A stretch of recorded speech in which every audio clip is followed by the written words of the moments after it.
I just think now every time I start, it's going to be a blooper.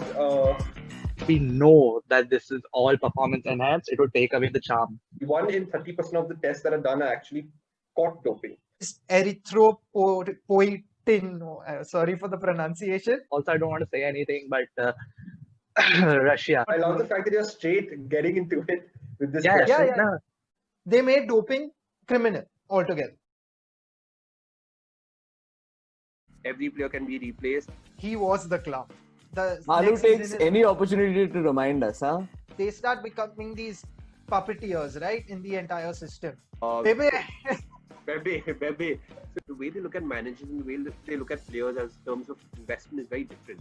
He's a loose cannon, man. He's a total loose cannon. Everyone's helpless at the end of the day. Any club that is losing their biggest player, don't worry, you'll be good again in 6 years. He's a complete shitbag. He can't do anything about it.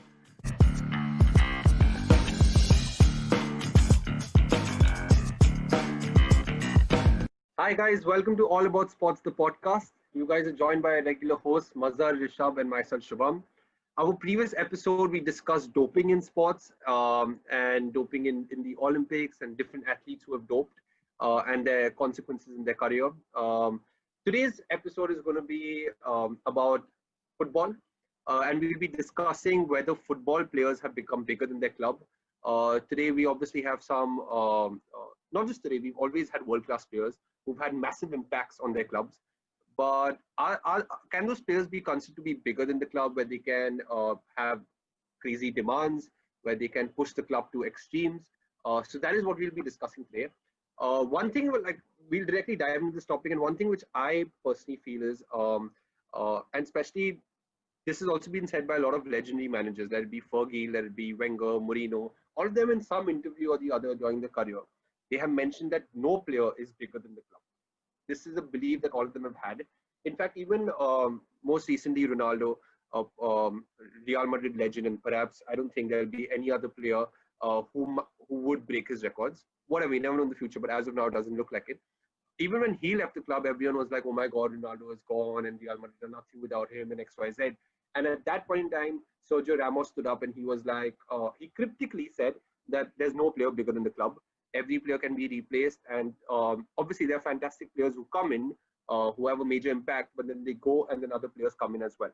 And I think one of the biggest examples is the Real Madrid Galactico era, where the entire squad was just full of world-class players. But after that also, Real Madrid did build another squad where they won 3 Champions League back to back. So again, it becomes a situation of I personally don't think there can ever be a situation where a certain one specific player or a group of players can be bigger than the club. But that is what we'll be discussing today. And Mazhar, what do you think about this? Do you think a single player or couple players can be bigger than a club?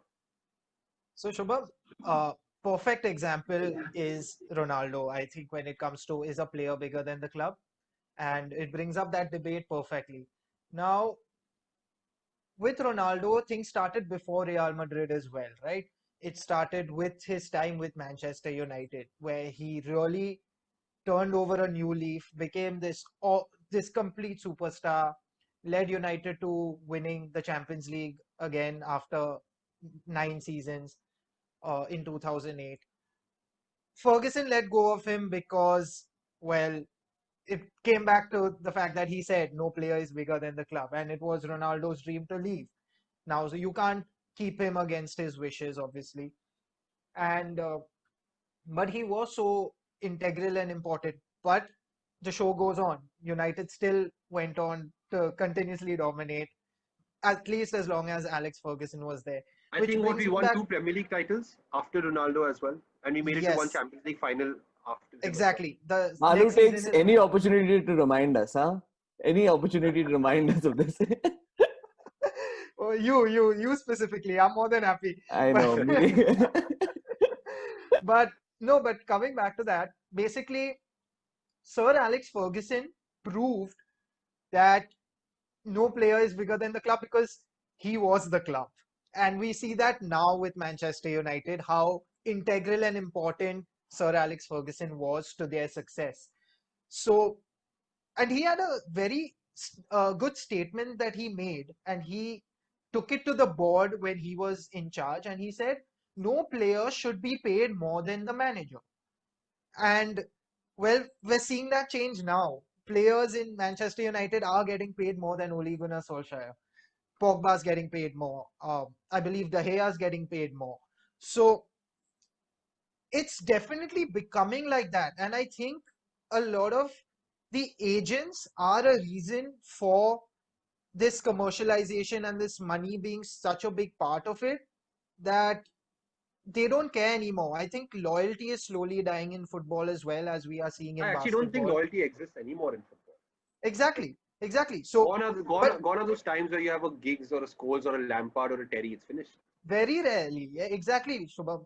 And and the agents have to be blamed. I wouldn't even say commercialization so much so, but it's definitely the agents who are so money hungry and power hungry that they start manipulating the news. They start becoming these puppeteers, right, in the entire system.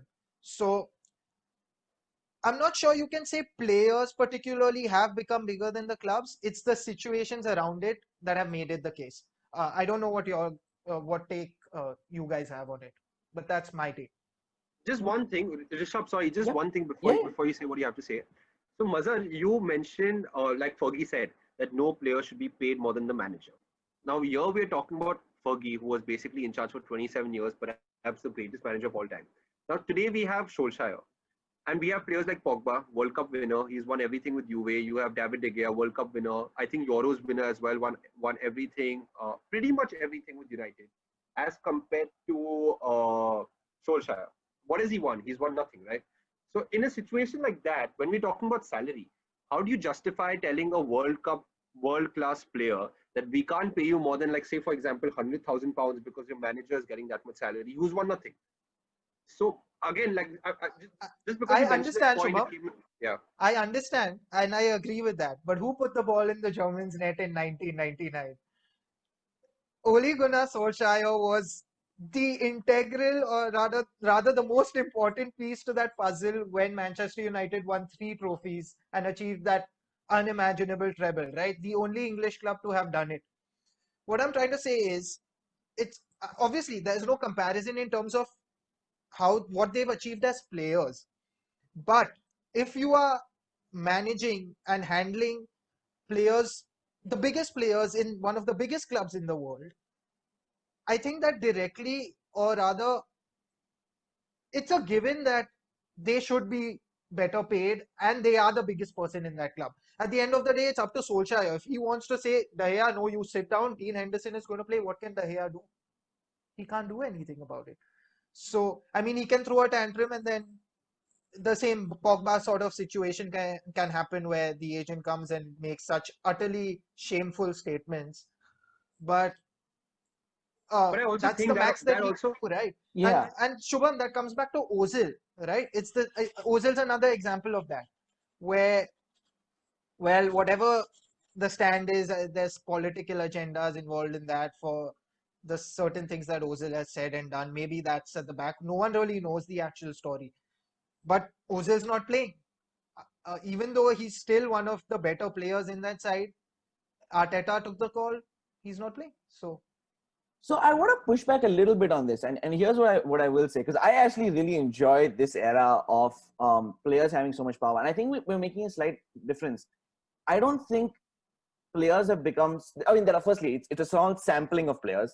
There's a small sampling of players that potentially are bigger than the manager, not the club. And I think and management, they've gotten way more power over the manager and management than we've seen in the past. And personally, I am a big fan of it, because managers and management, especially if you're in a situation of poor management, typically players have not had a lot of power to do really much about it. But in this current environment, players have a lot more power to instigate their own moves, instigate their own motions to a different club. Now, agents are a different question. Agents are irresponsible. I'm not going to talk so much about agents, because I do feel agents are a little more irresponsible and a little more irresponsible with even making decisions that might not be in their players' best interests, but make like some boisterous statement that causes trouble for their team. So I think one thing to keep in mind is just, at the end of the day, I do believe that the most valuable asset to a team is largely especially on some of the larger teams, is their biggest player. I want to take the example of Ronaldo. Ronaldo at Juventus, right? When Ronaldo moved to Juventus, I know there are a few different aspects by which we can look at bigger, but I want to look at why Ronaldo is, I'm pretty sure I need to confirm this, but is probably paid for sure more than their coach, Pirlo, right now. The impact of Ronaldo on Juve's finances. In the 24 hours after Ronaldo joined Juventus, between July 10th and July 11th, Juve's various, whatever their social media accounts were boosted by more than 2.2 million followers. Their Instagram followers rocketed from 9.8 million to 33.5 million. Even their TV rights and things like that, while they don't, the TV right contracts are kind of agreed beforehand, but if there is an increase in subscribers or business results, they would get an extra 150 million euros and increase their TV deal to 1.4 million. So they get 150 million euros more. In terms of ticket sales, within 72 hours of Ronaldo's unveiling at Turin, they sold out 29,300 seasonal tickets within 72 hours, even though there was a 30% hike in the ticket sales for that season. So my point is, players from a revenue perspective are generating far more attention than a manager, barring some exceptional cases, barring maybe a Jose Mourinho, barring maybe a Pep Guardiola. So financially, they are the biggest drivers of impetus and financial boost into a sport. Even kit deals, for example. So the way kit deals work is, I know there is a bit of a fallacy that shirts pay for the transfer. That may not be true, but they do lead to an increase in shirt sales, which at least a percentage of which goes to the club. A large percentage of it just stays with the manufacturer or whatever the kit manufacturer is, but a percentage of which goes to the club. So I actually do enjoy, and I quite enjoy seeing players get more and more power, because revenue wise they are the biggest contributors, even if they may not be the primary decision makers on what is happening in the game. Which is why I'm really excited to see these cases where players are getting as much as they are, honestly. So, Krishna, I think you perfectly summarized everything around Ronaldo and the time he moved to Juventus. And the proof is his salary is $70 million for the year. His net worth is $500 million. Juventus, the value of the team before Ronaldo's acquisition was $0.81 billion. Post his acquisition, it doubled nearly to $1.51 billion. And then you properly put that into perspective. So, yes, there are exceptions. And those are, again, exceptional cases where those players are so big and definitely bigger than the club, because they've created that brand value for themselves. Ronaldo being one, Messi being another. I feel like even ZLATAN Ibrahimovic has done it to a certain point. So definitely agree with you on that. But it's a general basis thing, right? As well. And I And think also, because you were mentioning managers and players, also, if you think about it, I also think from the board or from the club owner's perspective, the way they look at managers and the way they look at players as terms of investment is very different. A player, when they sign, other than the fact that sometimes it's a huge transfer fee, whatever the fee might be, players are generally given a 5 to 6 year contract, because the management or the board or the owners have that much sort of belief that this is the amount of investment we can do in a player and this is what we expect in return. How many managers are given 5 or 6 year contracts? You hardly find managers who get those sort of contracts. So I also feel like, just based on the structure of a manager's contract deal as compared to a player's, it feels like managers do not, they do not have an upper hand over the player. There are very few managers who have this sort of backing. In today's game, probably you can think of Klopp, Pep, who might have 100% backing. How many other managers are left in the game who have that sort of backing? So I also feel it's got a lot to do with the board, the management, and the owners. correct. I completely agree with that. I think a good example of that was, I think, Dimitri Payet at West Ham. I remember I can't remember when it was, maybe about 2 or 3 seasons back, but it became pretty clear, I think sometime in his second season, where he made it, he wasn't willing to play for West Ham, and there was just a complete deadlock. and Slaven Bilic was caught in between this crossroads between management and the player, where the management was kind of like, no, you got to convince him to play. You have to convince him to come back here and play. You have to convince him to come back here and play. And Dimitri Payet was not willing to play. He wanted to leave West Ham and head back to France.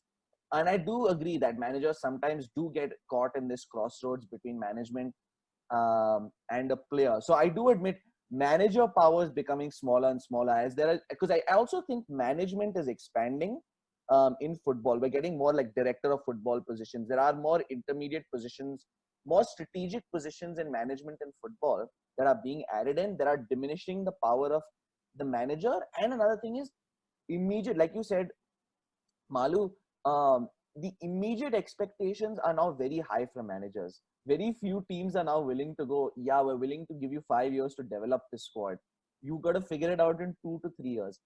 The reason I believe on average, I don't think players have more power than teams is because I think so much of what a team is now is actually defined by management. See, football, unlike say a basketball, is an 11-man sport. Even Messi, who is the best player, I argue the best player in the world, has some reliance on 10 other people. He can't bring the ball up from the back. He does not bring the ball up from the back.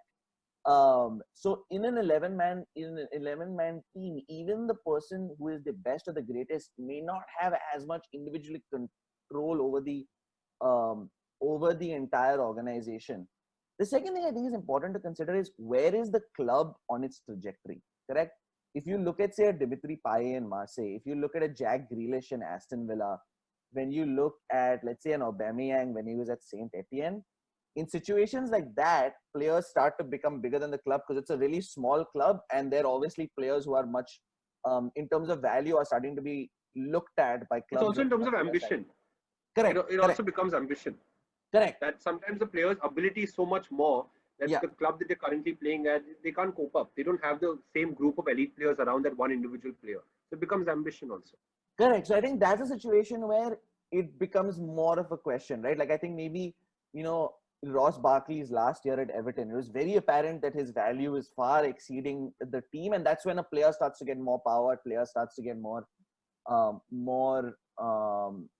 say into what they can do. So I think it also depends a little bit on the trajectory of the club potentially. And it's interesting that you mentioned how sometimes it is about the player questioning the ambition of the club as against his own. So I remember, I might be a little wrong in this, but I think it was Fergie who in one of his interviews, if Fergie would have still been at United, I don't think Rooney would have been at United. I think Fergie was ready to sell Rooney. Because I think in one of his interviews, he did mention that Rooney's questioning Manchester United's ambitions. Because I think City at that point in time had influxed a lot of money, and I think Rooney's head was turned and stuff like that. Had Fergie been in charge, he would have probably shown Rooney the door. But that wasn't the case when Moyes came in. So that I think just ties back to the fact that if there's a strong manager in charge who has everything under control and has grips of the club, then there's no player who can mess around. Or otherwise, then you can always have like a Pogba or a Rooney at that point in time, or whichever player, whenever, who can always push their weight around a little bit. Yeah, which actually now brings me back to one main thing. We've not discussed the agents and what sort of influence, or in terms of the monetary values of influence that they bring to these players, right? We know for a fact that Pogba has made some absolutely ridiculous statements, but he's not the first one to do it, saying that it's his dream to play for Real Madrid. Ronaldo did it. He's not hated by most United fans. Pogba's getting a lot of flack for it because of course, he's not performed to the levels we know he's capable of on a consistent basis. So that's one reason why he's got a lot of hate and a lot of slack for it. But it comes back to his agent being the biggest pain in the ass for most fans and any football fan in general, right? Because he literally makes him seem much bigger than he is. No doubt, I'm a big fan of Pogba as a player. I think he's fantastic. He definitely makes any team better. But when you behave like this and when your agent goes around passing statements like he's done it for this club and it's going to be hard to sell him in January because he's such a big player, so he'll mostly go next year. on the eve of the biggest game of their season at that point in time when they had to play their Champions League do or die game against RB Leipzig.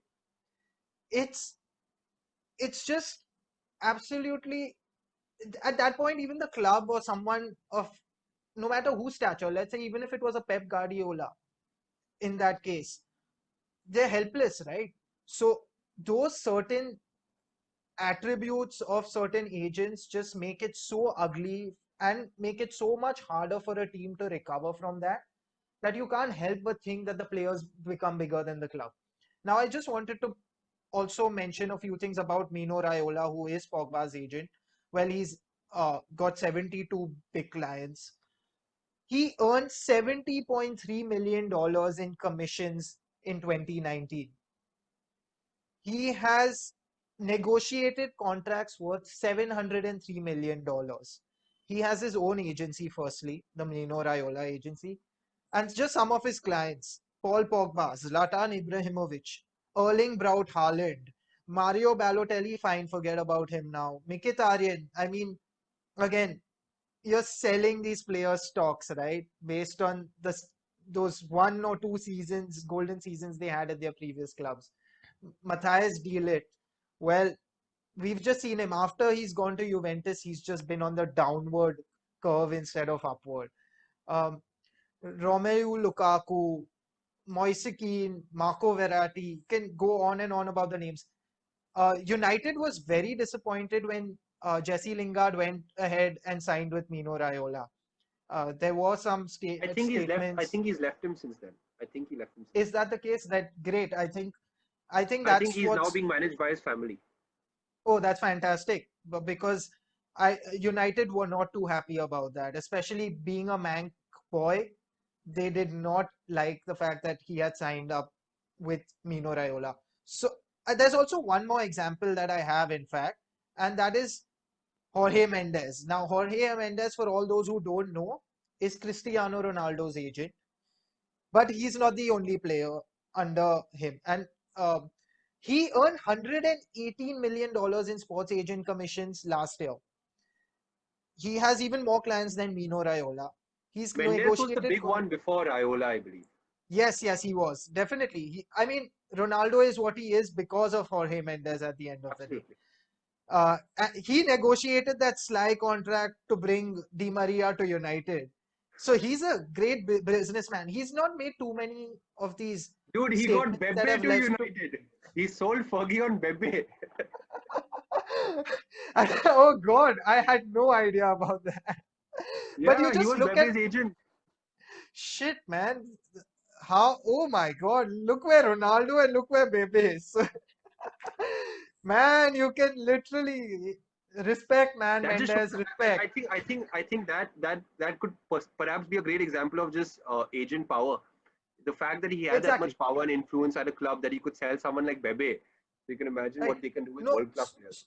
my point, right? So I just feel that all of these, I especially feel that a primary factor for why players are considered bigger than the clubs are because of the influence of agents now.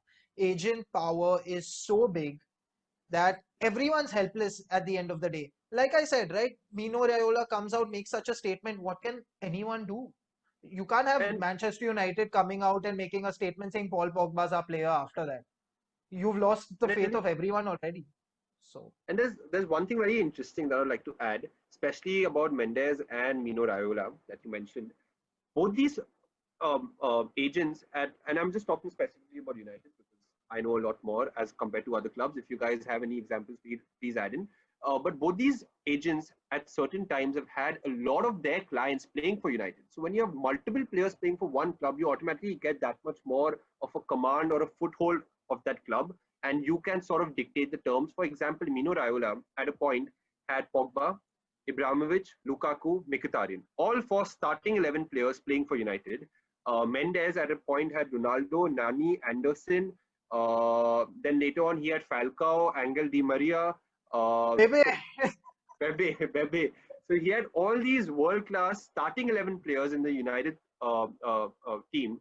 So obviously, when you have that much clout and that much investment that a club has done into players, and you're managing those players, So like Mazhar said, agents can perhaps dictate terms to the clubs, and maybe they can make their clients believe that, guys, we can pull the shots. We are the bigger ones here. We have got nothing to lose, and maybe that can turn the heads of players.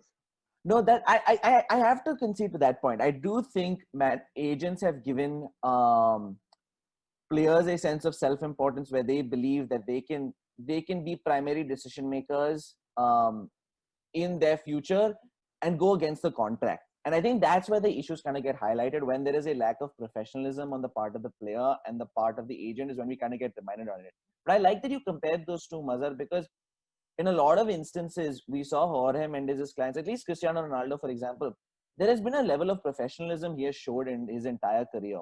Whether or not he's gotten what he's wanted, he has performed. We've known for a while, even at Real Madrid, he had some issues with Fiorentina Perez. He performed at his highest level the entire time he was there. I think another good example is, someone like a Christian Eriksen, right? Christian Eriksen very apparently made it clear to his club he wanted to leave. And his club did right by him and got him a good opportunity at Inter Milan. Now, it's not worked out, but it's what he wanted. And the club made it work for him. I think what's changed now is that there are players who will not give. The problem is, I think there are certain players and certain agents who have convinced their players that they don't have to give their club time at all. The moment they feel they are unhappy, they should be allowed to leave. And obviously, that is not a situation that, frankly, most clubs can work out, because most clubs aren't able to get back a transaction in such a short span of time that sometimes a player expects or not. So that I completely admit, where there are certain agents who have inflated the head of the player, and we only see that it seems to inflate itself and look larger than it is, because players are the voices we hear the most, right? I'm not really following. There are not so many people following, like agents. No one's following agents or even managers' Twitters, or even like Ed Woodward's Twitter as much as many people who would be following Paul Pogba's Twitter. So the truth is, their voice in the ethosphere is very loud, but at the end of the day, I still feel like their decision-making power is higher than it used to be because of agents, but still low compared to management. And just one thing about the Mendes and Raiola comparison that Mazhar mentioned and that you mentioned, Krishnan. I think both these guys, although they have had and they still continue to have a big presence and power in the game of football, I think Mendes and his clients have always conducted themselves very well. The only one client of his who I have my doubts about was Angel Di Maria. But other than that, every single client conducted themselves professionally. And so has Mendes. I've never heard Mendes come out and make like random statements in the press, bullshitting about a club or saying how his players unhappy. But Raiola is just like, I remember Fergie said in one of his interviews, he's a complete shitbag. And I think that is what he is. He's a loose cannon, man. He's a total loose cannon. He needs to get his Twitter account like taken away from someone else should manage it. Now that you mentioned Mino Raiola again, I just wanted to bring up one player who I feel no matter what he does, somehow just gets away with it, right? And that's ZLATAN Ibrahimovic. Now, he's definitely, at least once he's gone to Milan, he's proven that he's I'm figuratively bigger than the club, right?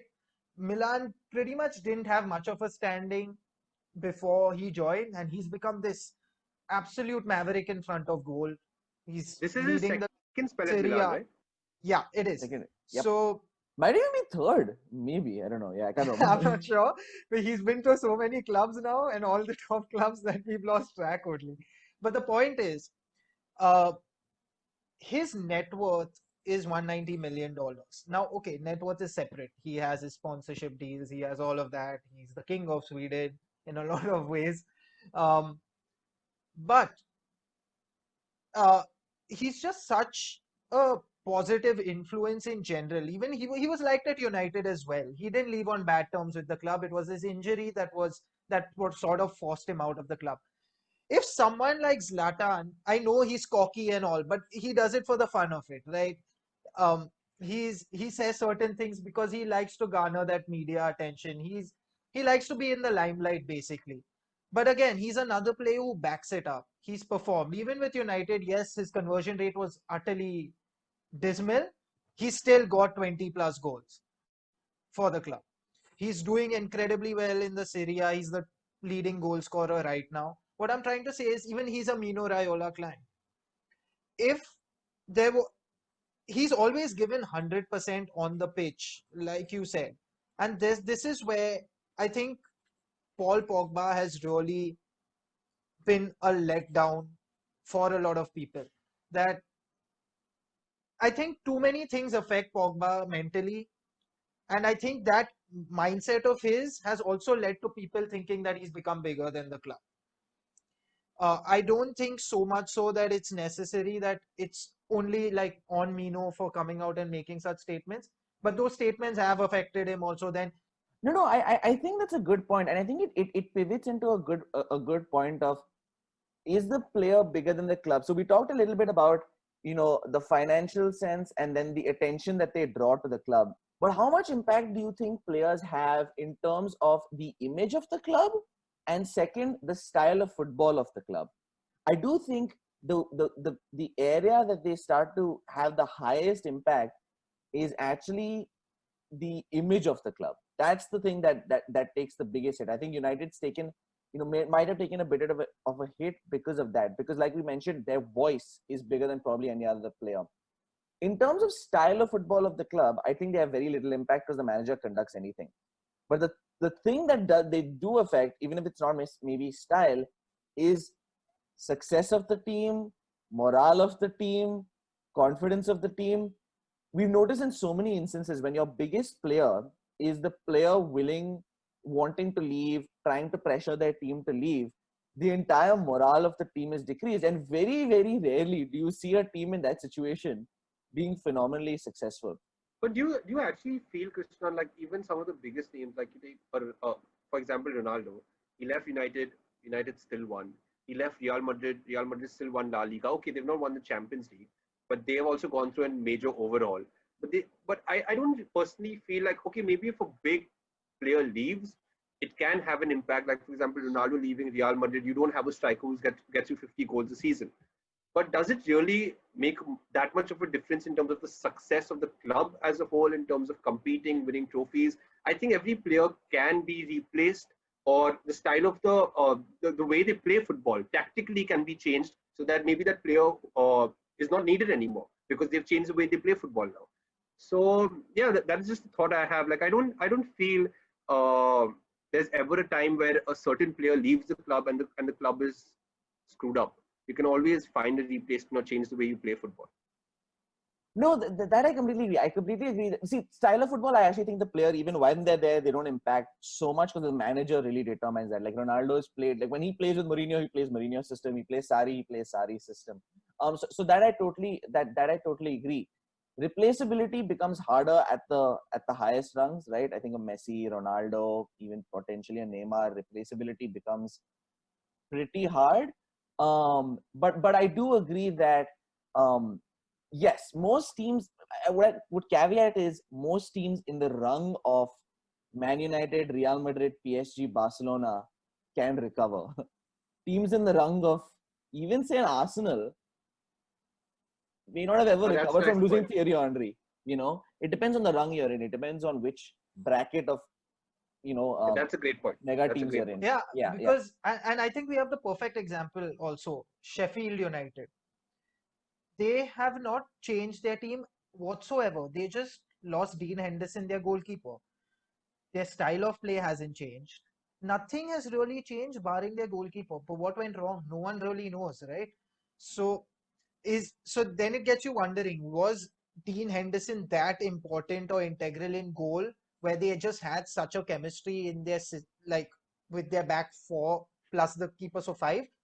Or is there something else that has influenced it, right? To win, just to have not won a game till date in the Premier League this season is crazy. So, Krishna, I think you're absolutely right with smaller teams. I think a counter example to that could be, like, for example, Leicester. Leicester now, compared to the big four, big six, aren't that big, but they have over the years lost Mahrez, they have lost Maguire, and who was that centre mid they lost? Kante. Yeah. And they are still playing very well. But they're not winning the league, Shubham. But they're not winning the league. Winning the league was a freak, man. That was impossible. Whatever, but they were significant and crucial parts to maintaining that consistency. I think like last season also, last season, I think till before Christmas or even like after New Year's, they were in places for the top four. So They were third for the longest time. they have consistently after winning the league also performed, even though they have lost big players. So yeah, Fair then again, I think it is like a counter example to what you said. So you can look at it Fair in enough, both fair ways, I guess. Yeah, and I think that comes back to what Krishnan said, right, about the management. Yeah. And that's why maybe the management will always be bigger than the club. Yeah. So I think now to wrap up, my say is that I don't think there's any player bigger than the club. I don't think there's any player who can't be replaced. I don't think there's any player who can have such a big impact in a club where once he leaves or he forces a move out, the club can't achieve anything or can't be successful. This is my closing words. What do you guys have to say? No, I agree. For any club that is losing their biggest player, don't worry, you'll be good again in 6 years. Have faith. I do agree with that. I definitely think any team can recover. The onus is a little bit on management to stay the course, stay focused, and yeah, you can definitely get back to a good spot. Yeah, I definitely have to agree. Historically, also, we've always seen it from the times of Beckham to now. Anyone can be replaced, no matter even if they are two of the greatest players. We'll know about how. I mean, Barcelona's already struggling, right? So we'll see about what happens to Barcelona post Messi as well.